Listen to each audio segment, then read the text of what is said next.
ஏன்? எதுக்கு? அப்படிங்கிற மாரி தான் வந்து இப்போ புதுசா வந்திருக்க ப்ரோமோவ பார்த்தா பல பேருடைய எண்ண ஓட்டமா இருக்கும். மனசுல வந்து ஓடுற விஷயமா இருக்கும்.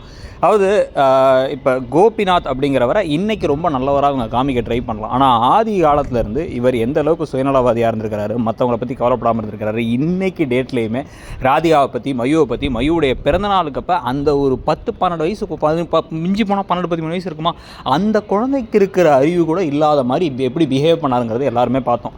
ஆனா இன்னைக்கு ஓவர் நைட்ல இவர் மாறிட்டாராமா. ஆண்களுக்கு சாதகமா கடைசியில முடியிற மாரி இருக்கிற அந்த கதையில இருக்க ஒரு முக்கியமான ஆணா இருந்தது கோபிநாத். அவருக்கு சாதகமா அந்த கதையவே மாற்றி இவர் ஆசைப்பட்ட மாதிரி பாக்கியா, ராதிகா எல்லாரும் கூடயும் சேர்ந்து ஒரு வீட்டில் இருக்க போகிறார். இதில் என்ன விஷயம் அப்படின்னா, பாக்கியாவுக்கு இன்னொரு கல்யாணம், பாக்கியாவுக்கு இன்னொரு வாழ்க்கைங்கிறத பற்றி பேசவே இல்லை. இங்கே வந்துட்டு ஒன்றா சமைக்கிறாங்களாமா, அதில் வந்து பார்த்திங்க அப்படின்னா வந்து வாடகை வாங்கிக்கிறாங்களாமா. வாடகை வாங்கினது மட்டும் இல்லாமல் வந்து பார்த்திங்கன்னா கண்டிப்பாக ராதிகாவோட சாப்பாடு சரியில்லைன்னு ராதிகா வந்து வேலை செய்ய கஷ்டப்படுறாங்கன்னு பாக்கியா நானே சமைச்சு கொடுக்குறேன்னு ஒரு நாள் சொல்ல போகிறாங்க. அந்த சாப்பாடு தான் கோபி சாப்பிட போகிறார். ஸோ கோபிக்கு சாப்பாடு போட்டு சமைக்கிறதுக்கு வந்து பாக்கியா, அதே சமயத்தில் வந்து பார்த்திங்கன்னா கோபி ஆசைப்பட்ட முன்னாள் காதலி கூட சேர்ந்து வாழ்கிற ஒரு வாழ்க்கை.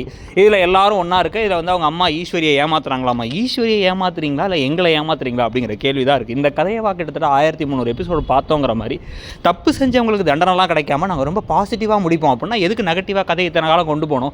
எவ்வளோ மோசமான விஷயங்கள், எவ்வளோ வன்மமான விஷயங்கள்லாம் காமிச்சிட்டு இன்றைக்கி ஓவர் நைட் ஒபாமா மாதிரி ஓவர் நைட்டில் கோபி நல்லவர் ஆகிட்டாரு அப்படின்னு காமிக்கிறதும், எழில்னு ஒரு கதாபாத்திரத்தை இல்லாத மாதிரி காமிக்கிறதும், இதெல்லாம் பார்க்கும்பொழுது நமக்கு எரிச்சல் மட்டும்தான் அதிகமாக வருது. உங்களுக்கு என்ன தோணுது? இந்த முடிவு உங்களுக்கு ஓகேவாங்கிறத சொல்லுங்கள். தேங்க்யூ.